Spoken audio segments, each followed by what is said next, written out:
What's up, my soldiers? Swap Leander. I got a request to talk more about Dorm Chief. Basically, Dorm Chief is just in charge of the whole flight, but there's a lot of sub-responsibilities that fall in line with it. So I basically wrote them all down so I can remember it all. Number one is basically maintaining the flight whenever the MTI is not around. So make sure your flight is like quiet, just doing what they're supposed to be doing. They're not goofing off too much. Again, it's not your job to be like a hard ass or anything, but you gotta just make sure that everybody's not going crazy. Number two is just basically making sure that all of the trainees are doing what they're normally supposed to be doing. Like following rules, showering, shaving, getting dressed, making their beds, doing their wall lockers, making sure they're doing their own jobs. And when you're making sure that they're actually taking showers and shaving and being on time and stuff, you have to be doing that too. Number three, whenever you go to class at BMT, it's just like a normal classroom, and then there'll be an MTI at the front. And usually there's you and your brother flight or your sister flight. And so what the dorm chief will have to do is they'll have to report in for the flight. It's a lot like Chow Runner. If you've seen my Chow Runner video, you can watch it right here. Basically, you have to stand at attention while the rest of your flight is sitting down, like perfectly still. So you march all the way to the front of the flight, you stand at attention, and you basically look down your aisle, and you make sure everyone in the aisle has the BMTSG down, and like they have their hand perfect and everything, and then they're just sitting at attention. Once that's straight, then you look forward, you take one step, you look at the next row. And you do that until you reach the back of the flight. Then you turn around and then you just report in for the flight. So you wait until the MTI recognizes you, which means they'll say what, and then you'll say, Sir, Trainee Simmons reports as ordered. Sir, Flight 335, Dorm B9 is prepared for instruction. And then he'll say, put your flight at ease. And then you have to say, at ease, like really loud. Every time you go to class, you'll have to do that for your flight. You have to have a general idea of how to command a flight. Almost every day, I would have to size up my flight, which basically means that you have to put all the taller people in the front and all the way to the right of the flight. And so in order to do that, you have to do what's called tall tap. So you have to call the flight to attention, flight 10 chut. You got to give your flight a right face, and then you have to say like, if you're taller than the trainee in front of you, tap the shoulder and take their place. And then they do that, so that pushes all the tall people to the right.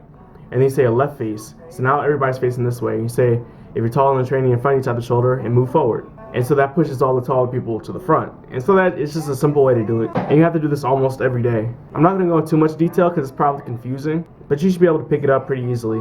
Occasionally, if you're marching somewhere and you don't have your MTI, the 4 element leaders in the dorm chief will split the flight into 5 little groups, and then you'll just march each other in little groups to wherever you're going. And so you'll have to march what's called an element to wherever you're supposed to be going. You have to be good at scheduling. You have to make schedules for what's called kitchen patrol, patio guard, and CQ duty. Kitchen patrol is worth its own video in its own. Basically, you'll have to go to a different squadron or your own, and you'll have to do what's called kitchen patrol for the whole day. So for one day, your flight will be chosen for KP, and your MTI will let you know, and he'll say, okay, dorm chief, I need you to come up with a schedule by the end of the week for KP. And basically at KP, you just go to a dining facility and you clean up for the day, and you basically just run the kitchen for the whole day. You don't cook, you just clean and you like wash the dishes. It kind of sucks, but you get to eat like cake and stuff at BMT, so it's pretty sweet sometimes. Patio guard, whenever you have patio break, which is basically, I think after like your first 2 weeks, maybe 3 weeks at BMT, you get your first patio break, which is like a 15-minute break, and you get to go down to the patio, which is like a place where there's vending machines and there's phone booths, and you can basically just relax for about 15-30 minutes. That's what patio breaks are. But patio guards are 2 people who basically stand around the patio, and you'll have your M16 training rifle, and you'll basically just make sure nobody's vandalizing the machines, nobody's coming into the patio that isn't supposed to be there, and make sure like guys aren't like flirting with girls and stuff like that. It's stupid. When you're on patio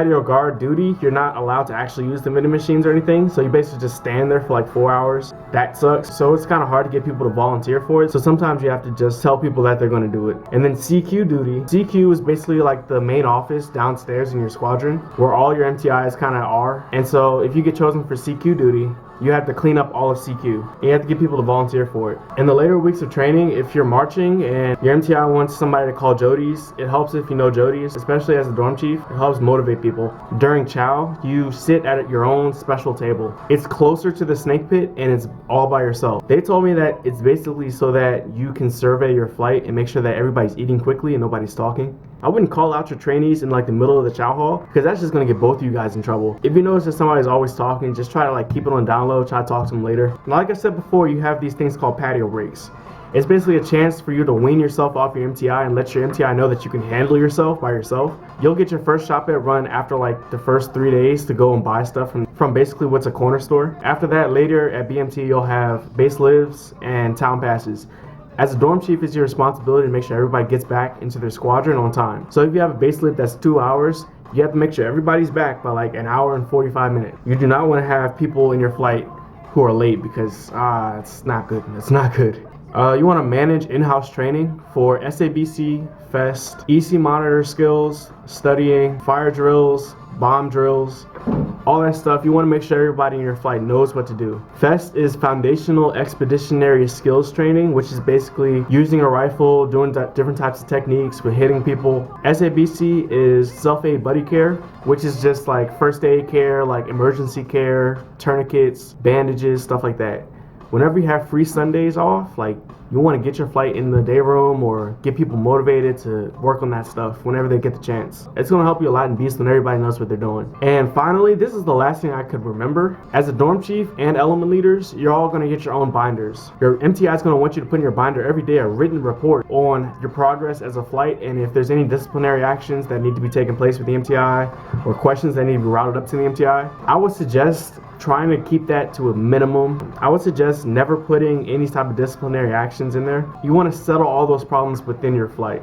This is the lesson I learned as dorm chief, is that you don't want to write up everybody for everything, because that'll get written up to the MTI, and the MTI is going to route that up to their supervisor, and now everybody knows about this problem that you've been having, and it's going to look like you as a flight can't handle yourself. Try to handle as much as you can at your flight level without letting your MTI know. That's all I can really think about. There's a lot of scheduling, a lot of planning. You got to work with people all the time, make sure people are on time for their appointments and stuff like that, take attendance, all that other stuff.